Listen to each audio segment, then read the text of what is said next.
Bienvenue, la communauté Vault. Vous avez toujours rêvé de connaître instantanément toutes les nouveautés de Vault sans avoir à lire le blog post en anglais? Allez-y, venez avec moi. Je vous emmène dans le monde merveilleux de Vault 1.13. Je suis Gauthier, votre hôte pour cette vidéo.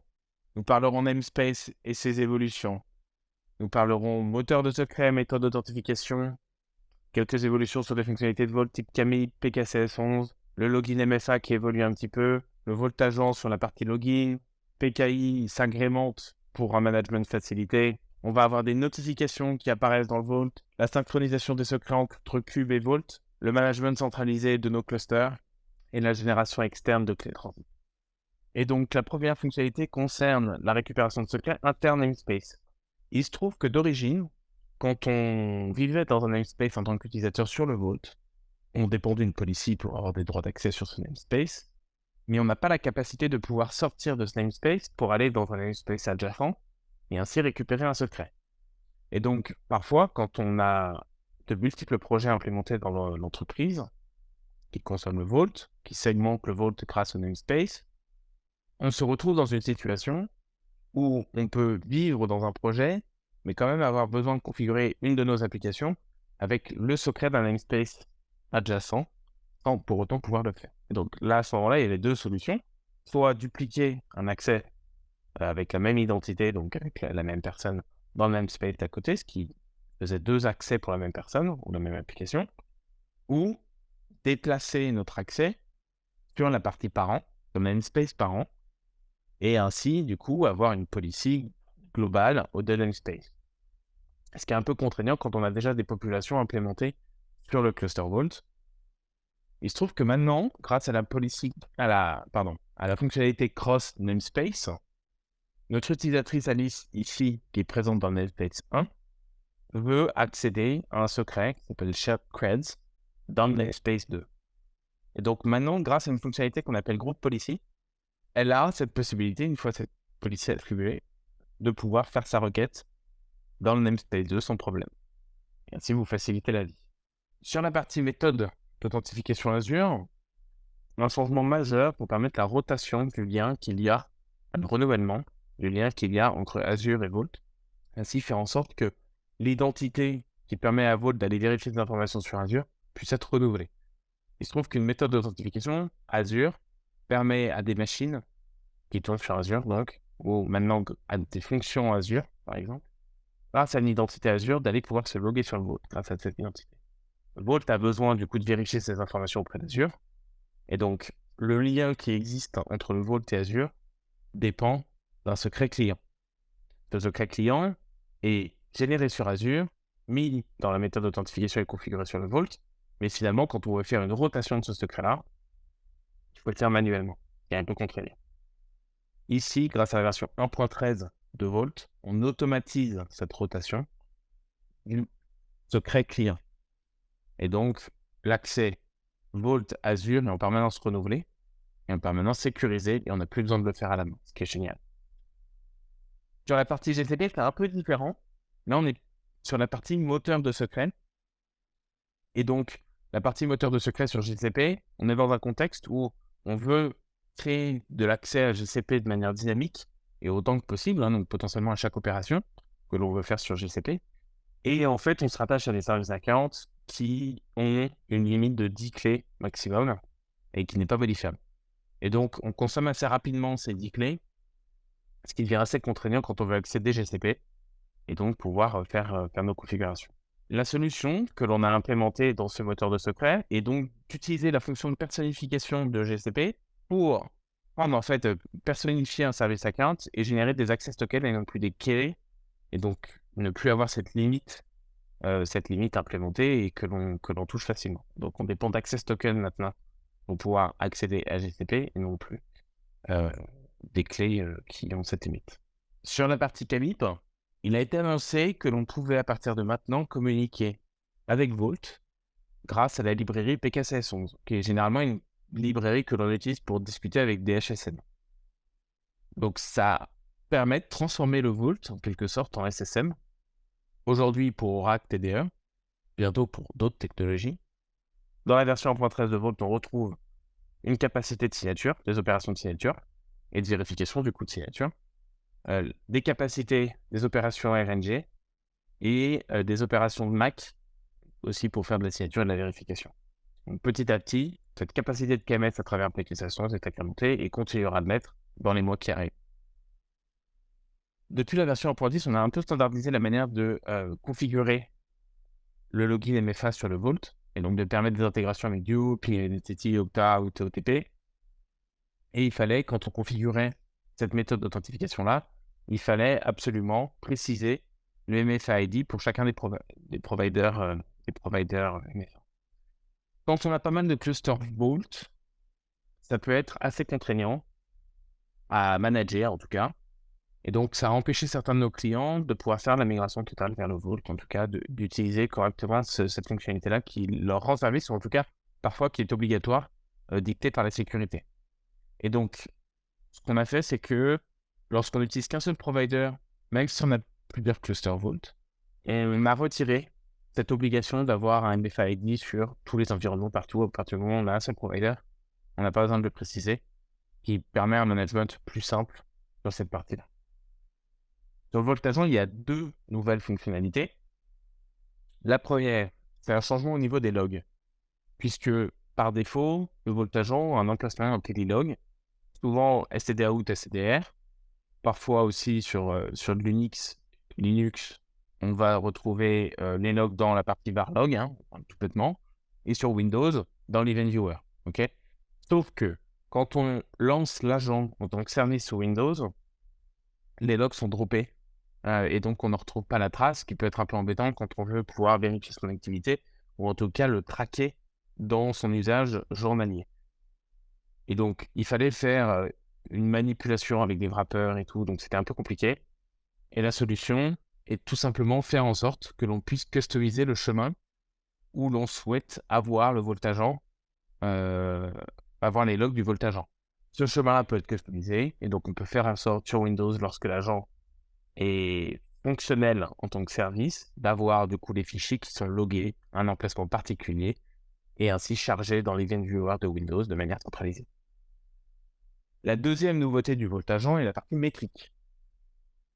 En fait, d'origine, quand on veut pouvoir émettre de la télémétrie avec le Vault Agent et ainsi la mesurer grâce à des outils comme Prometheus Splunk, il fallait utiliser le même endpoint que l'on utilise quand on map le Vault Agent au Vault Server. Donc, c'était exactement le même listener sur lequel on allait chercher la télémétrie et la configuration et les secrets qui transitaient entre le Vault Server et le Vault Agent. Ce qui n'allait pas bien, parfois, pour certains utilisateurs de Prometheus ou certains de nos clients.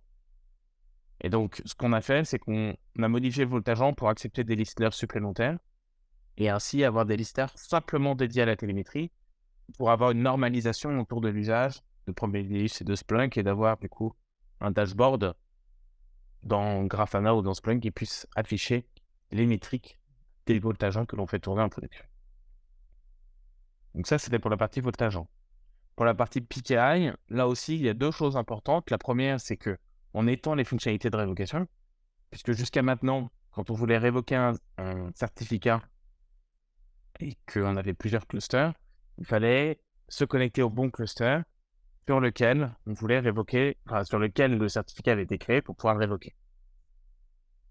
Depuis la version 1.13 de Vault, on permet la révocation cross-cluster, qui nous permet en fait de nous diriger petit à petit vers un management centralisé de nos certificats générés avec le moteur PKI du Vault et de simplifier aussi l'administration de ces certificats qui jusqu'à présent pouvait être un petit peu compliqué. Et sur cette note, on ajoute aussi une capacité de health check pour nos certificats qui existent déjà dans ces moteurs PKI, d'accord? Et donc aujourd'hui, c'est à travers le CLI, mais ça va être agrémenté au fur et à mesure. On a cette capacité maintenant de pouvoir checker l'état de nos certificats selon différents critères, et il y a toute une liste, il y en a une vingtaine de critères aujourd'hui, qui sera bien sûr rallongée, c'est que ce n'est que le début. Mais on a bien pris en compte le fait que nos clients avaient cette problématique de devoir gérer et manager leurs certificats, ou en tout cas de pouvoir repérer quand un certificat allait expirer, quand un certificat devait être renouvelé, et ce genre d'action-là. Et donc, on a implémenté cette fonctionnalité-là pour simplifier, en tout cas, les checks de santé de nos certificats et ainsi pouvoir prendre des actions en compte. Et donc, comme vous l'avez vu dans la version 1.12, donc la version précédente, on avait implémenté des grosses modifications dans la partie UI du moteur PKI pour, là aussi, permettre de plus facilement manager cette population de certificats. Une petite fonctionnalité géniale basée sur les notifications. Aujourd'hui, c'est en alpha, d'accord? Donc, c'est vraiment le tout début. On s'est rendu compte que quand une application consommait des secrets dans le Vault à travers un Vault agent ou en direct, on pouvait avoir d'autres processus qui faisaient le renouvellement de ces secrets au sein du Vault. Et l'application a son secret renouvelé basé sur un TTL. Ce qui fait que si ce TTL dure un mois, l'application garde son secret un mois. Ça pose un problème si le renouvellement du secret arrive 6 jours après la mise à jour dans l'application. Et donc, pendant le reste du mois, l'application va tenter d'utiliser un secret qui n'est du coup plus à jour. Donc forcément, ça crée des erreurs, ça crée des incidents de prod. C'est pas ce qu'on veut. On implémente un système de notification pour dire, quand un changement arrive dans notre moteur KV sur notre secret, on peut émettre une notification à une application, au Vault agent, à une instance Vault particulière, pour lui dire, attention, ce secret-là a été renouvelé, a changé. Et donc ainsi, faire une mise à jour dans tout ce qui est en aval, du coup, de la chaîne du secret, grâce à un modèle PubSub. Une autre nouveauté qui est très attendue, qui passe du coup en public bêta, c'est la partie Secret Sync pour Kubernetes. D'origine, quand on veut injecter des secrets dans les conteneurs, on avait deux méthodes à notre disposition. Soit on utilise un sidecar qui prend le secret dans le Vault et l'injecte dans le conteneur sous forme de fichier, soit on utilise le CSI Secret Store qui prend là aussi des secrets qui sont présents dans le Vault et qui l'injecte dans un fichier. Donc ces deux méthodes-là ne sont pas très pratiques parce que ça sous-entend redémarrer l'application pour qu'elle prenne en compte le changement dans le fichier, quand on a un changement de secret, ou voir modifier le code de l'application pour pouvoir faire cette prise en compte. Parfois, souvent, dans un contexte de conteneur, on utilise plutôt des variables d'environnement. Et ces variables d'environnement sont à disposition quand on utilise des secrets cubes.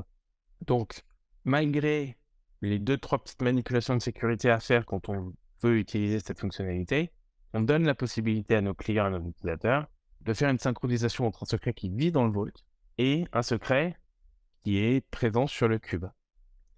Ça permet du coup, quand le conteneur charge, d'injecter ce secret-là directement en variable d'environnement et d'être consommé par l'application en tant que variable d'environnement. Voilà. Donc aujourd'hui, grâce à cette fonction-là, ça nous fait 3 méthodes pour pouvoir consommer du secret Vault quand on utilise du cube. Un problème majeur est le management centralisé des clusters Vault. Quand on se retrouve avec plusieurs clusters Vault, il faut pouvoir se connecter sur chacun d'entre eux pour les manager, voir l'état des certificats de notre interface graphique, potentiellement voir les opérations qui transitent dessus, voir les limites internes du cluster, etc., etc.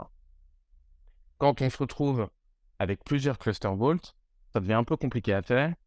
On n'a pas de management centralisé, c'est un peu agaçant. En bêta privée, on sort la fonctionnalité HCP Link, ce qui nous permet d'avoir un dashboard disponible aujourd'hui dans HCP pour pouvoir centraliser le management de nos clusters, qu'ils soient locaux ou présents en SaaS sur HCP. Aujourd'hui, et ça sera agrémenté dans le futur avec d'autres fonctionnalités, mais aujourd'hui, on peut lier ou délier un cluster Vault avec du coup cette plateforme sur HCP et on peut visualiser des informations au niveau du node et au niveau du cluster. Ça, c'est en bêta privée. D'accord? Dans quelques mois, ça passera en bêta publique. Si vous voulez participer à la bêta, vous pouvez. D'accord? Il suffit de s'inscrire sur HCP et d'en faire la demande. Mais de toutes les façons, dans quelques mois, ce sera en bêta publique. Dans un dernier temps, je vais vous parler des clés transit. Le moteur transit de Vault permet de faire du chiffrement à la demande au sein du Vault. Ce chiffrement à la demande est très pratique au sein du Vault parce qu'on peut renouveler les clés facilement, les clés sont sécurisées et stockées dans le Vault, on peut les révoquer facilement, et donc c'est juste top. Il se trouve que dans certains contextes, la sécurité demande à ce que les clés transit soient générées sur des HSM. Et donc malgré que l'on puisse faire du bring your own key maintenant sur le moteur transit, ça reste un petit peu difficile de manipulation, pas très intuitif, de d'abord faire la génération et puis ensuite de les importer. C'est pas le plus simple. Donc pour servir au mieux ce cas d'usage que nous im qu'impose la sécurité, les équipes de sécurité à nos clients, d'avoir du coup des clés générées par HSM, on a fait ce lien directement avec l'HSM puisque Vault s'intègre à des HSM de toutes sortes. Aujourd'hui, on ajoute la capacité de génération de clés, ASIC, pour que ce soit un HSM externe qui génère la clé et qui ensuite permet à Vault de pouvoir chiffrer, déchiffrer, signer, vérifier de l'information, des chaînes, des fichiers directement dans le moteur Transit. C'est tout pour aujourd'hui. Merci pour tout et d'avoir écouté la vidéo. Voilà, je vous souhaite une bonne soirée, une bonne journée, un bon après-midi, un bon week-end, une bonne semaine, dépendant de à quel moment vous regardez la vidéo. Et puis je vous dis à bientôt.